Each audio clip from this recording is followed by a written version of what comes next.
So we have a really exciting panel in store for you. This is really a treat today. We have some of the top digital executives that work at global brands that are doing some of the most compelling, cutting-edge things in digital that you will see, period. So I'm excited to have them, but we're going to try to keep things open toward the end for questions, because even on the phone calls that we've had leading up to this panel discussion, like I get like a little kid, I'm like, wait, what did you guys do? How did you do that? And even over lunch, I was getting excited at some of the stuff that the Eagles are doing that we're going to have them talk about as well. But first, introductions. Hana Cluff is the Senior Director of Applied Analytics at Legendary Pictures. Hana is coming down from the Boston offices of Legendary Pictures, even though they are a very fancy Hollywood movie studio that produced some of the coolest movies. You'll recognize movies like The Hangover, Batman Begins, Godzilla, all that fun stuff. Hana works with all of the quant guys that crunch the numbers for big data and help them execute in a really effective way when it comes down to that human-to-human marketing that I was talking about earlier this morning. We have Dave Lang, who's Senior Manager of Digital Media at the Baltimore Ravens. He's a local guy, he's a Loyola guy, which I get pretty pumped about, so thanks for being here, David. And then we have Linda Thomas, the Digital and Social Media Director at the Philadelphia Eagles. Linda and I were upstairs kind of riffing on some of the things that they were doing at the Philadelphia Eagles, which I thought were really compelling. I have a list of questions here, but I think we're going to kind of work off of the title, which is Defining Your Digital Voice. And I wanted to ask the panel and just like give it like, have it as an open question. It doesn't have to be anybody. You guys can jump in. When we as individuals and as brand leads or even agencies are engaging within digital, we all know that the voice becomes an issue. We need to be attentive to our brand equity. We also want to be cool and interesting and compelling. And I want to pose the question to the panel, how does that discussion happen internally within your organization, and how do you practically execute it? I know that's kind of a loaded question, but I'm going to throw that up there. Who wants to catch it in the end zone? Dave, you want to catch that in the end zone? Go for it. Cool. Might as well start. All right, go for it. All right. Well, so one thing I'll say, I feel like a good way to start off is how with social media in the world we live in today, so much has changed. Previously, back years ago, our PR department kind of was the voice of our organization. They could control the message, they could disseminate news whenever they felt like it. If we signed a player, anything important, they would just send out a press release. And nowadays, our PR department, our PR people have so much less control over that message. So we have a player, if he's cut or if he signs, will tweet the message immediately. Some of them will take a picture of them signing their contract and tweet it a day before our PR department sends the release out. News media outlets have access to information and ways to disseminate that information more quickly than ever, mostly through Twitter and social media. So as the team, we have changed our strategy on like you said, who's the voice. I know it's going to come up at some point, so I might as well just reference it now. Ray Rice, when we released Ray Rice a few Rip weeks it off ago, like a Band-Aid, yeah. we actually broke that news on Twitter, which I don't think we had ever done before, but we didn't send out a press release first, we didn't send out a push notification on our app first, we put it on Twitter, and that's how the world found out about it. I don't know if that completely answered your question. I think it completely answers the question, but I'm also curious, and maybe Linda could speak to this, with the Eagles, when there's a controlled message that comes from corporate, and we've all been there, we have that PR message. I think you touched on a really interesting sort of conundrum that you guys have to address in a unique fashion. Because the players in and of themselves have become brands, how do you work with the players so that that message is as close to on point as you can get? Is there an internal process where you're talking to the player when they're signing that contract? Is there someone that's telling them they can't tweet certain content? Do they even listen? Do they even care? And maybe how does that work? Well, we actually have, wow, that's loud. Wow, that's loud. We have, as far as internally, when we're talking to players and what their goals are, a lot of times we don't really have control over what they say. Their agents sometimes make deals behind the scenes to release messages before we get to them as the team. But as far as what we're doing with corporate messaging, so if we sign somebody, how do we have to make sure that we're right rather than first. And I come from the news industry where it's better to be first and then correct it later on, because anybody and everybody will try to copy what we've done and say, oh, they said this. So we have to make sure that we're right. Being right and accurate is so much more important than being first. So that's in the world of social media. We do a break our news on Twitter as well, but getting back to the voice question. So our digital marketing voice, we have a different voice for each channel. So on Twitter, it's much more news centric. On Facebook, it's just like, hey, this is how I talk to my friends. And then on Instagram, we do much more of pictures that kind of pack a punch. And then on Snapchat, we get to be the little bit more of a friendly type of, hey, here's a behind the scenes look, and we draw like fun things on our Snapchat account. It's always a lot of fun. We have specific conversations about how we're going to execute those things. The days of social media being run by interns is way over, so we never want to do that again. Did you get that? Everybody get that? We should say that again? Yeah. We actually have a department of 3 people running our social media because our main handle is so important, and we want that message that voice to be so controlled that you're getting the same message every single time in the same fashion. But we also have a community handle, and we have like a cheerleader handle. So those voices are specifically different than what our Eagles brand is and how we communicate with the public. Fascinating. But I love the fact, see, no more interns. We love the interns, but social should not be handled by the interns. So I know that there's lots of information out there when you guys are engaging with the community and the fans or people that are going to the movies, that are enjoying the movies. There's lots of data. So Hana, that's the data segue goes toward your core responsibility at Legendary. There's so much information out there. Even if somebody's in an industry that they might not think is appropriate for social media, and they're, I don't even know, like creating industrial something, and we're not on social media, and they Google a couple of words, and they see all the conversations that are out there. There's all this information, especially with the films that you guys are doing. And I know you have all those quants up there that are crunching numbers. At what point, and this is a question for all of you guys, it's not just Legendary, but like when you're listening to all this information, how do you define what data points will help inform your decisions through digital? Or is it more like, is that an organic process, or is that, here's where we're going for and this is what we're looking at?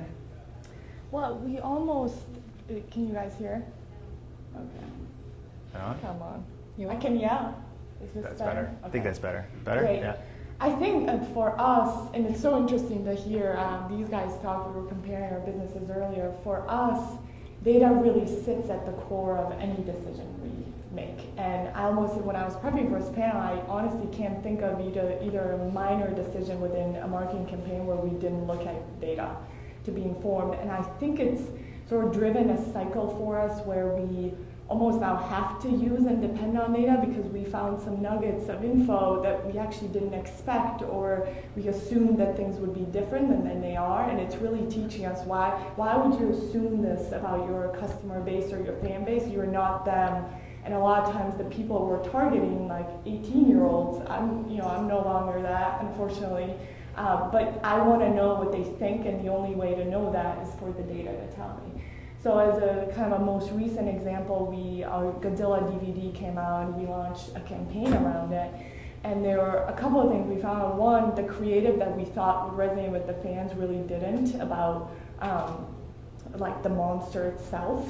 There were sort of other more nuanced aspects of the characters that were more interesting. And then we found through social media that the people who were most engaged in wanting to learn about our DVD sales were those who had tweeted about the different keywords in our assets 6 months ago, not the ones that tweeted a week ago, which is definitely not what we even assumed or expected. So it's sort of, the data has taught us never to assume, because it really kind of can backfire for us. And now we're almost nervous to use data at every point because we think it'll really help us along. It's a great answer. So it's kind of got me thinking about I guess we mentioned earlier, the Henry Ford thing, where if Ford had asked people what they had wanted, they would have said a faster horse. And I think it's really interesting, where it's almost like you're listening to the conversations and you're kind of figuring out where they're going. How much of what each of you are doing within digital allows for that feedback from the fan or the consumer of your brand, the products, and is the energy behind it driving specifically ticket sales or not ticket sales, or is it just a branding exercise? Does there have to be a definitive ROI based on everything? And if there is the community driving all of that, or are you just kind of like, listen guys, we're grabbing you by the collar and we're going to take you here because we know this is where you need to go? Maybe that's for Dave. Sure. Well, and we were actually just speaking about this before the panel started. Unlike many NFL teams and sports teams, the Ravens and I know the Eagles are the same way now, we don't have tickets to sell. We're in a fortunate position. We're sold out. So a lot of teams, their number one priority is, how do I sell tickets? And if you think about it, a lot of big brands is, how do I sell X product? Ford, how do I sell more cars? So really what we're selling is kind of fandom, which is a little bit more abstract and all. But with our digital media department, our number one priority is engage our fans and serve our fans. And we put that above everything else. Driving revenue is number two, and then growing our fan base would be the third priority. So in terms of engaging fans and growing our fan base, social, digital, it's got no borders. Baltimore, very small market. We're sandwiched in between the Eagles and the Redskins and the Steelers.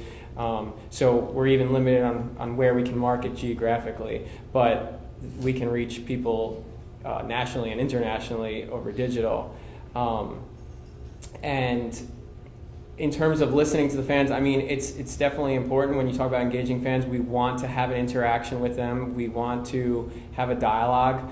In terms of decision making, though, I mean, again, I hate to keep bringing it up, but it's a perfect example with the Ray Rice situation. After we cut him, there were tons of fans that were saying, I want to turn in my Ray Rice jersey. You guys should do an exchange like the Patriots did. So the next day we announced, and that wasn't based on just solely the fan responses, but it was taken into consideration. And so we offered the jersey exchange, and then the next day we heard from just as many fans saying, I can't believe you guys are doing this. You're turning your back on Ray Rice. I'm keeping my jersey. I'm going to wear it proudly. And it's one of those situations where you can't entirely make all your decisions based on the voices of some, because there's going to be an equal number of voices on the other side that disagree with you. So you still have to kind of use your own, data or other logic in decisions that you make while trying to appease and satisfy the fans. I love it. Great answer. And it's interesting how you guys are listening, but maybe still following your own appropriate agenda. Linda, upstairs you were mentioning to me some of the really cool, compelling stuff that you're doing with the iCalendar and some of the dictionary. I'd love for you to at least just share that with the audience, and then maybe for Hana and Dave, just think about some of the big wins that you guys have had in digital, so perhaps the audience can kind of say, okay, I like the energy behind the big win, because even though these are global brands that are doing things on a very large scale, I think that there are nuggets that we can take from the energy behind everything that they do, drilled all the way down to the individual.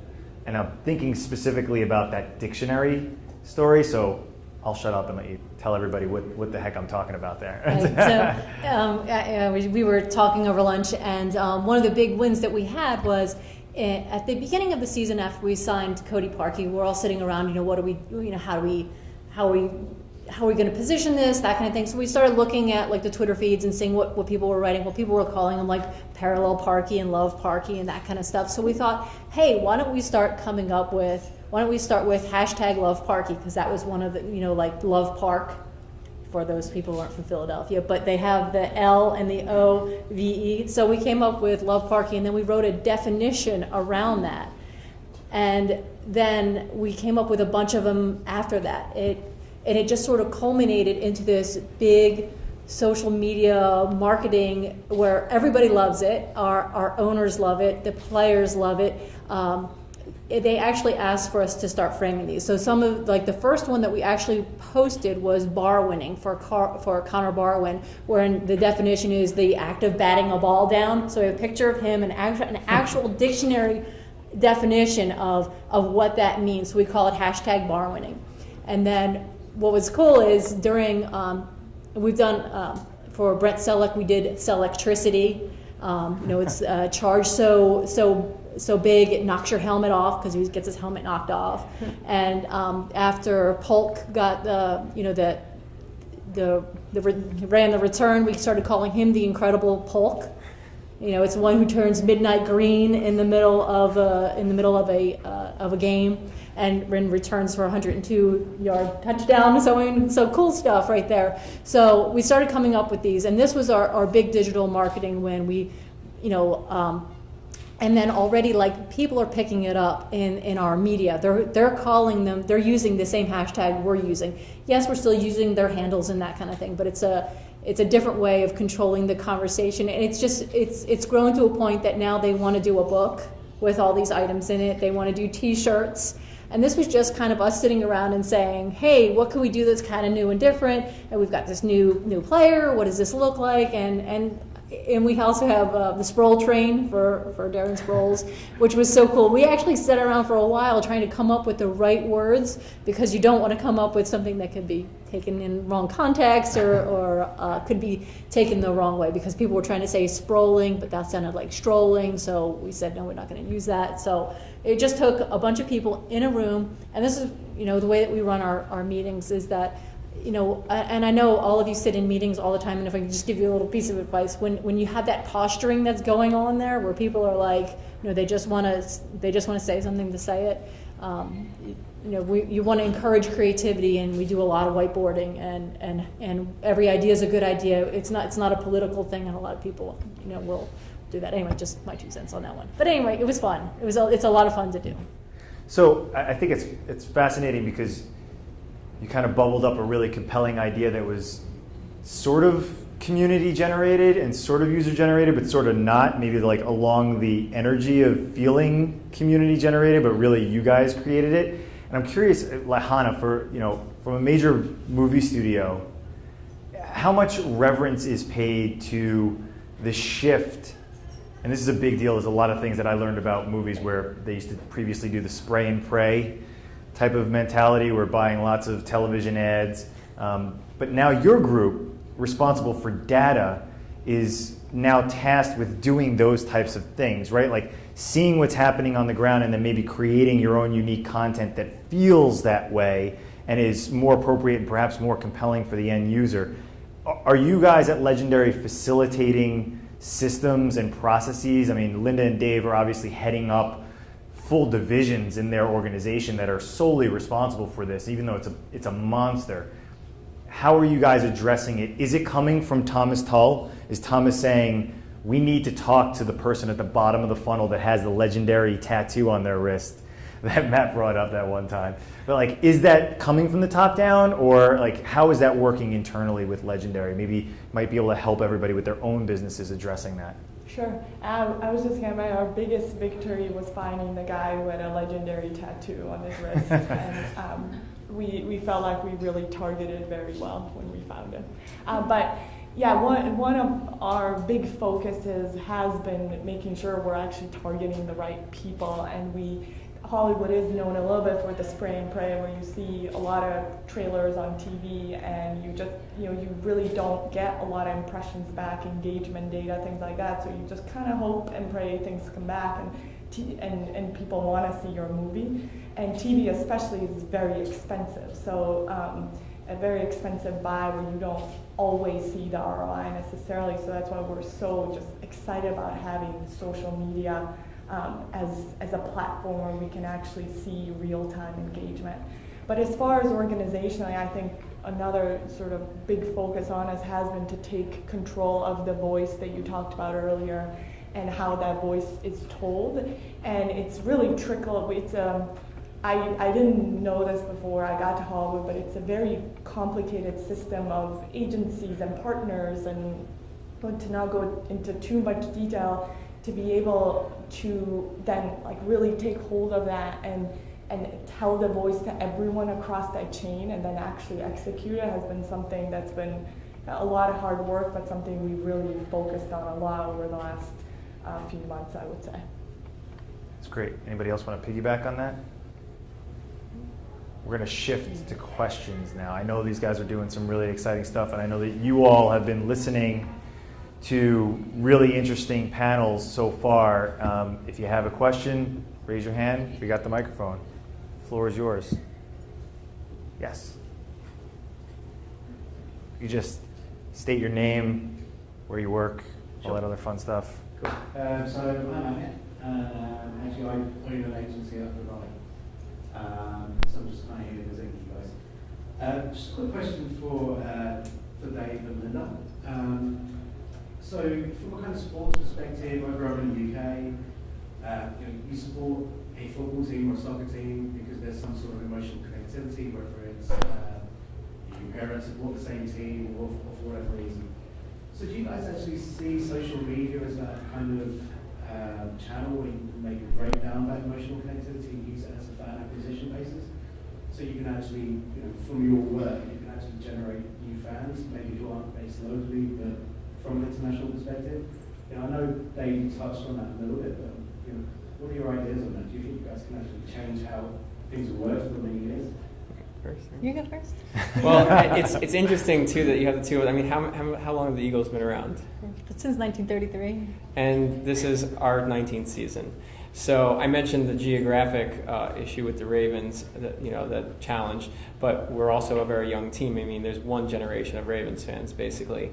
One of our kind of strategies since I started working at the Ravens 8 years ago is be where your fans are. So when I started working there, Twitter didn't even exist, and Facebook didn't even have brand pages. But we said we need to, back then we had a MySpace page because MySpace was this big thing that everybody was on and spending countless hours on. So we said we need to build a MySpace page, and then we need to build a Facebook page. We need to start a Twitter account. We need to start an Instagram account because that's where fans are spending their time. So we try to just go wherever they are, because if you're not there, then they don't have a way to engage with you. I would say it is for us a way to cultivate new fans.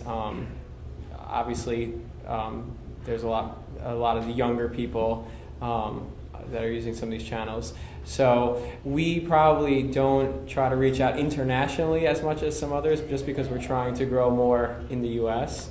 But I know there are some teams that do have a global fan base and try to grow that.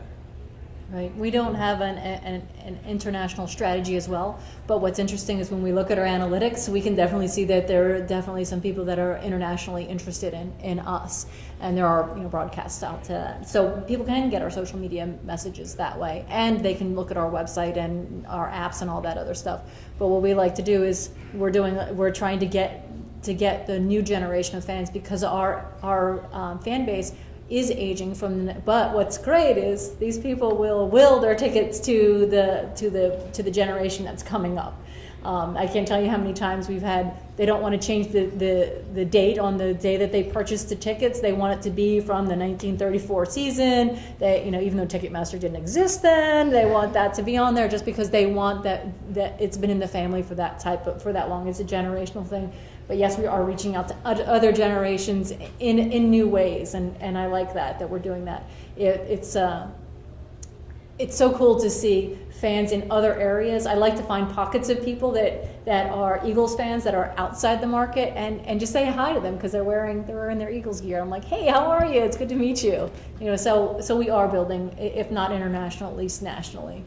Another quick point on that too. We both said that we don't have tickets to sell, we're sold out, but knock on wood, it might not be that way forever. So who is going to be taking over the ticket account someday? You need to make sure that the younger generation is being raised as a Ravens fan, Eagles fan, so that they want to take over the ticket account from their parents, grandparents. And then creating all these new ways, the ways that you were doing, where you start with MySpace and then go to Facebook and then Twitter and Instagram and Snapchat. We just want to meet our fans where they are. It doesn't matter what age or demo, because we really don't have that concern of, you have to be, because we don't do anything that's not age appropriate. So it's definitely something where we try to reach fans wherever they are, and whatever platform they want to consume us, we want to be there and be able to meet them. So there's zero concern of potentially alienating the 70-year-old grandpa that walks into the stadium and sees a hashtag and has no idea what it is. If they don't know what it is, we're like, it's all right. Yeah.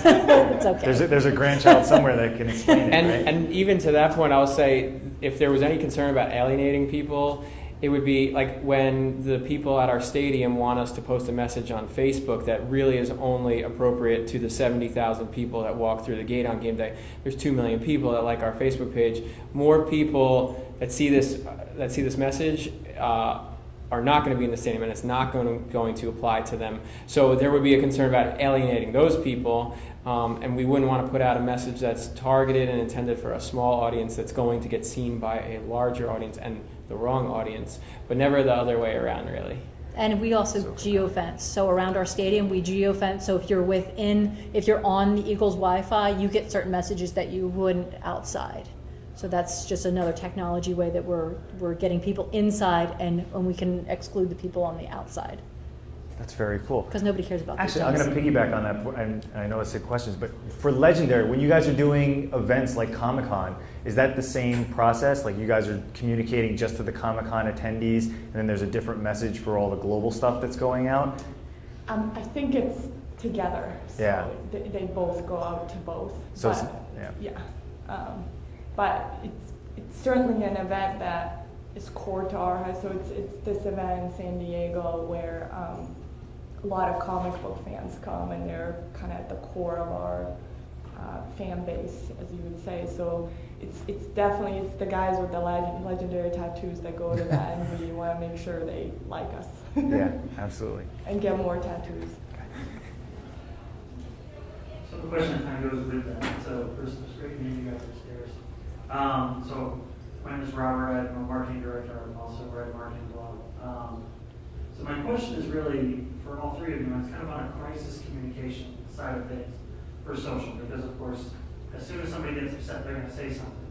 So, and you all have businesses that are tied to, no polite way to say it, but potential suckage, right? Let's say you have a bad season, or you have a series of bad games, or you have some movies that come out that don't do very well. So then when people come out and they're having conversations about these things or starting things, what are kind of the strategies that you have to deal with that, to continue the conversation? Social media is the 1-800 number of the 80s. It's the way people can respond to. Really, people used to call the 1-800 number to complain. Now social media is the way that they complain, and we deal with our fans. They love us and they hate us. But then you better not ever say anything bad about the Eagles, because they're, we call it the brotherly love, where you can pick on your brother, but if somebody else picks on your brother, you're dead meat. So it's one of those types of things. So we do a lot of, I wouldn't say necessarily crisis management, but when you lose, it's never good. We have a plan, social media-wise, on a Sunday, after a Sunday, on a Monday, we have a community day, always on Monday. So we always make sure we flip on Monday, whether we are celebrating a victory or if we're mourning a loss, that we make sure that we're talking about the community and the good things we're doing in the community, which helps sort of temper both of those types of things. We don't want to be too high and too low. We do try to temper it.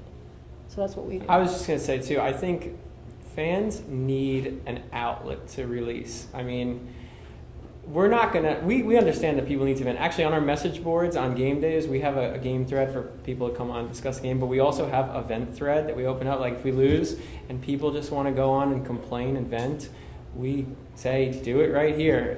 Give them an opportunity. Again, you can't let it get you down and affect you too much.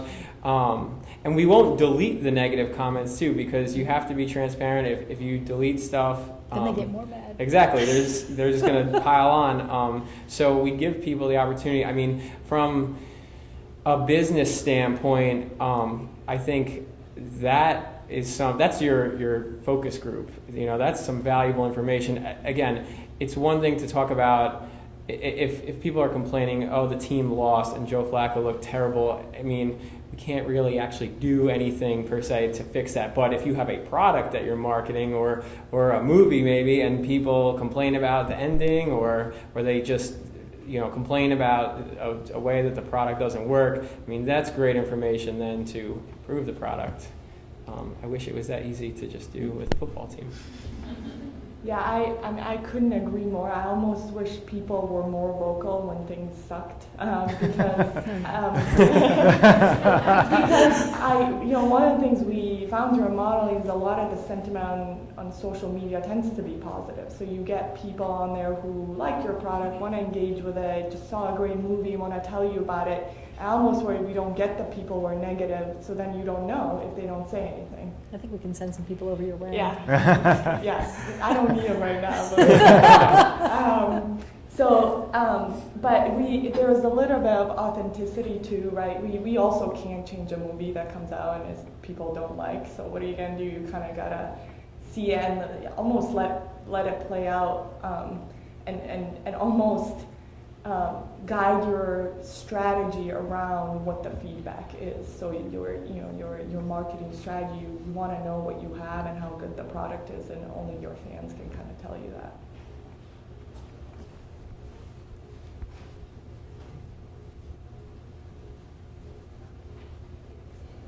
Glenn Neal with Skyline Genesis. Can you talk about any real-time techniques that you're using either during the games or during an event like Comic-Con to engage with your audience? What are the platforms you're using? Are you doing any special promotions or anything to engage your audience during the actual events? Do you guys use Adobe Social? Yeah. Well, so I know all NFL teams have a deal with Adobe Social, which there's so many different features in that tool, but one of them is a listening feature. So again, mostly on Twitter, but it can monitor everything from keywords to sentiment. It can show you who the people are, give you some more information, so you can define the influencers. So if there's somebody that has 10,000 followers, you can easily find their comment and retweet that if you choose. We also are just kind of looking the native ways too, just keeping an eye on different hashtags on Instagram, Instagram and Twitter, and looking at Facebook comments. I feel like there's a lot of tools out there available that we're not using that probably like a Legendary is. Yeah, we use all the sort of regular platforms that you would think of. One thing we tried recently is capturing real-time fan engagement. So getting people to go to the movies and then getting them after the movie and capturing their reaction. And we are very excited about continuing to do that for future movies. I would say what's hard is how to make that authentic, and you kind of can't force a person to give you want it to be natural. You don't want to have to go, hey, can you do this reaction thing and post it here? You kind of lose people when you start asking questions like that. So we're trying to figure out how to make it more authentic to make people want to do that rather than force or asking them to do it. Because we love our marketing and everything, but it would be great to get more fan reactions to our movie because they speak for themselves. We're using two different products. One is we're using, in addition to Adobe Social, we're using HubSpot as our email vendor, but it also has social listening tools that ties directly in with Salesforce. So we could see if you're a season ticket holder, season ticket member, if you're tweeting about us, we know who you are, and we can retweet you, we can wish you a happy birthday, that kind of stuff. So that's the type of integrated techniques, the integrated techniques that we try to use with people that are in the stadium, people that are around. We're also using Tagboard as a social media aggregator where we take tweets, Instagram, Vines, Google Plus, whatever, and we put those during kind of downtime at the stadium. We'll put like if you took a picture, we put those like on our plaza board and on our stadium jumbotron, which that's actually new for us this season. But also we've activated a microsite around that called flyeaglesfly.com. So if you are doing any one of those things, and we take one of your tweets or your Instagram posts, and we're using that, like we have a moderator. So if you land on one of our media, you can actually go and see your post, your tweet, and then what's cool is we get the tweets per minute. So during games we get up to 8,000 tweets per minute, which is really cool because we activate so highly around the hashtag #FlyEaglesFly that people are just they're using it very regularly. All right, we have time for one more question. Anybody want to squeeze one more question in? Yep, all the way in the back. Of course, in the back. Jeez.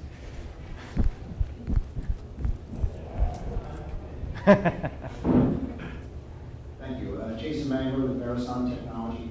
A comment and a question, if I can.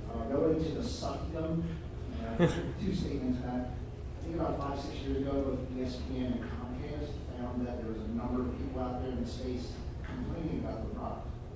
And they found someone internally said, great, why don't we host this blog? Why don't we internalize this, and therefore every month, week, year, we can put out the top 3, top 5 issues that show the community that we're addressing them. And I think it did wonders for the product of ESPN and Comcast. My question though is Dave, you made a comment earlier about what you're selling, in the sense that your season tickets are topped out. And the same thing with the Eagles. Tickets are topped out, you're not selling tickets. Are you not selling merchandise? I mean, wouldn't you say that your product is addressing merchandise as an additional revenue stream now that you're not getting any additional revenue from tickets? That's a good question, and yes, we are selling merchandise. We actually recently took our retail in-house, opposed to having it be handled by a third-party vendor. So yes, that is a goal. But merchandise for us is kind of treated similarly to kind of all our other company and marketing initiatives. So we have a women's club, Purple, which has I think 30,000 female fans, and they do events and other things for that group. So we have to market that group. We have a youth football program. There's all different kind of company-wide initiatives. We do other third-party events at our stadium, like college football games, concerts. So there's not a lot of advertising for all of those things and promotion outside of the stadium on game day, which again, you're reaching just the audience of 70,000 people 10 times a year. And then, I mean, there's not much outside advertising. Most of it is through our digital and through our social channels. So yes, we do promote our retail, but it's kind of along with all those other internal initiatives that we have. And yeah, we do make money, but from it, I guess ticketing is the big kahuna. That's ticketing and sponsorship are the majority of your revenue, and obviously the other stuff's important, but not as important. What's next for you guys? That's the last question. I had to get the last question in. What's next? Anything that you guys see in digital that's sort of compelling that you're paying attention to and just checking out, or is it just continue to follow the energy of what you're currently doing? Well, for us, mobile is the huge initiative, and I could talk for another hour about it. And for years, everybody has said that this is the year of mobile.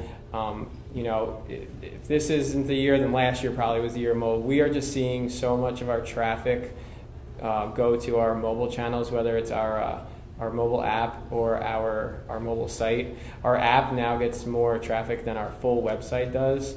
So you talk about going where people are. I mean, it's always had BaltimoreRavens.com as the center of the universe, and all these other things were ancillary or drove traffic back to it. There might be a day where the website is not the center, and maybe it's the mobile app where people go. So we're trying to focus on creating a mobile experience that is just as good as, if not better than, the website experience. And we're going to be launching a tablet app in the next month or two. So we just expect the mobile traffic to continue to grow. So for us, it's same sort of thing. With our app, we have just instituted that if you're a season ticket member, you get special pre-game, halftime, and post-game photo that you have to authenticate with your Ticketmaster number to get. And we're hoping to expand that a little bit more, not to have like a pay-for-service, but so that you can get extra items. So we're trying to come up with what is that extra digital item that you might like to get in that app. So once you authenticate, I mean, you can manage your tickets and things like that from it right now. And you can present digital ticketing that way. But what else can we give you? So like those photos that we do right now, you can't get those except for if you're in the stadium, not in the stadium, but if you're a season ticket member, you can get those. But definitely mobile and app and what the development looks like in the future is really where we're headed. And then, we've seen the shift. It used to be on the .com all the time, and it's well in the mobile range right now, where we're 60-40. It used to be 40-60, now it's 60-40 traffic is mobile versus desktop. And the number of downloads for our app is 700,000, so that's huge. So those are big numbers that we want to continue to grow. It's my goal to get to 1 million. I get jealous hearing these guys talk about ticketing because we don't control our own tickets, and conversion is one of the hardest things for us. So when you talk about these apps and things, I just salivate over here. I think for us, what's next is really building our fan base. And back to the voice thing Chris was saying, for us, we have the legendary brand, and then we have our movie assets, and they're different brands. And how you connect the two and build a fan base across kind of both is a challenge for us, something we're focusing on, because as many of you probably knew, you probably had heard of Godzilla, but you didn't know Legendary had anything to do with it. So how do we build a Legendary fan base where people keep coming back to our movies, but they also like the movies that we make and connect with that brand? And it's something we're focusing on a lot. Ladies and gentlemen, that's all of our time. A round of applause for our distinguished panelists, Steve, Linda, and Hana. Thank you so much, guys. Really appreciate it.